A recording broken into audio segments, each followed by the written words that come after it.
மக்களே முதலமைச்சர மிரட்டுற தோணியில பேசினதா சொல்லி விளாத்திக்குளம் திமுக எம்எல்ஏ அவர்கள கைது பண்ணி பாளையங்கோட்டை சிறையில இன்னைக்கு அடைச்சிருக்காங்க. அப்படி அவர் என்ன மிரட்டுற மாரி பேசியிருக்காருன்னு பார்த்தீங்கன்னா, விஜய் கரூர் மீட்டிங்ல பேசின ஒரு வார்த்தை, சட்டமன்றத்த மூடணும். மூடுனா இவங்க ஓடி போயிடுறாங்க அப்படின்னு சொன்னத இவரு எடுத்துக்கிட்டு, அந்த வார்த்தைய புடிச்சு, "நீ சட்டமன்றத்தையே மூடுவியா? நீ மூடி பாரு. உன் எலும்ப உடைச்சு தான் அனுப்புவோம்" அப்படின்னு இவரு ஒரு மேடையில சொல்லிட்டார். 18ஆம் தேதி. அத போலீஸ் வழக்கு பதிவு பண்ணி, நீங்க மிரட்டுற தொனியில பேசிட்டீங்க அப்படின்னு சொல்லிட்டு அவர அரெஸ்ட் பண்ணி ஜெயில்ல வச்சுட்டாங்க இப்போ. ஆ இதுல என்ன ஒரு விஷயம்னா, முதலமைச்சர் உண்மையிலேயே அந்த மாரி பேசியிருக்காரா அப்படின்னு நம்ம போய் அவர் மீட்டிங் எடுத்து காணொளி பார்க்கும்போது, முதலமைச்சர் அந்த மாரி பேசவே இல்ல. அவரு சொல்ல வர்றது, ஒரு நண்பர் சொன்ன மாதிரி அப்படின்னு ஆரம்பிக்கிறாரு. ஒரு நண்பன் சொன்ன மாதிரி, சட்டமன்றத்தெல்லாம் மூடிட்டு தான் பேசணும் போல இருக்கு. ஒரு கெஸ்ஸிங்லயோ, ஒரு இதுலயோ ஒரு கருத்து சொல்ற மாரியோ, அதுவும் அவரோட கருத்து கிடையாது. ஒரு நண்பர் சொல்ற மாதிரி வாங்கி அவர் பேசுறாரு அவரு.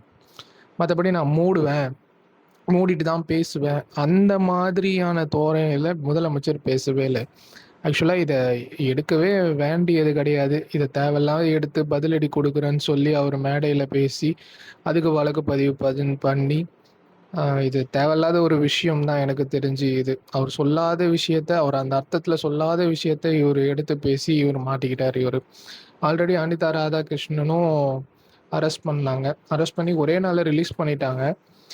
இது இது 2த்தையும் இந்த 2 சம்பவத்தையும் ஒரு ஸ்டாலின் முன்னாள் முதலமைச்சர் அவர்கள் கண்டனமா தெரிவிச்சிருக்காரு.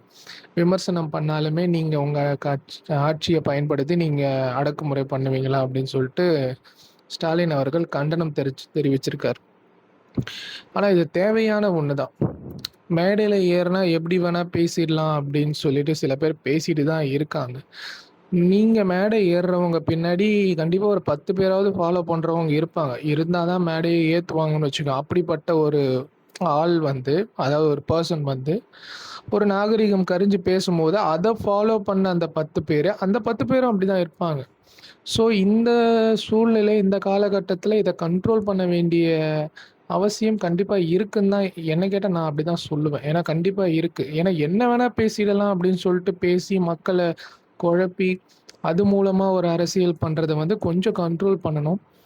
ஆ பார்க்கலாம். இது எப்படி எந்த அளவுக்கு கண்ட்ரோல் ஆகுது அப்படின்றது. ஒண்ணும் இல்ல. இந்த பிரச்சனையில ஒரு வார்த்தை தான். "மூடணும் போல இருக்கே" அப்படின்னு சொல்லிட்டு அவரு கொஞ்சம் ஒரு வெளாட்டா பேசுனது, "நீ மூடுவியா? நீ மூடி எலும்பு உடைப்பேன்" அப்படி இது தேவையில்லாத ஒரு கான்வர்சேஷன். அதுவும் அரசியல்ல இருக்கிறவங்க ஏதோ சின்ன புள்ளத்தனமா பண்றது ரொம்ப வேடிக்கையா இருக்கு எனக்கு. ஆக்கப்பூர்வமா பேசுவாங்கன்னு பார்த்தா, இந்த மாரி கருத்துக்கள பேசி விளையாடிக்கிட்டு இருக்காங்க. என்ன பண்றதுன்னு தெரியல நம்மளுக்கு. நன்றி மக்களே!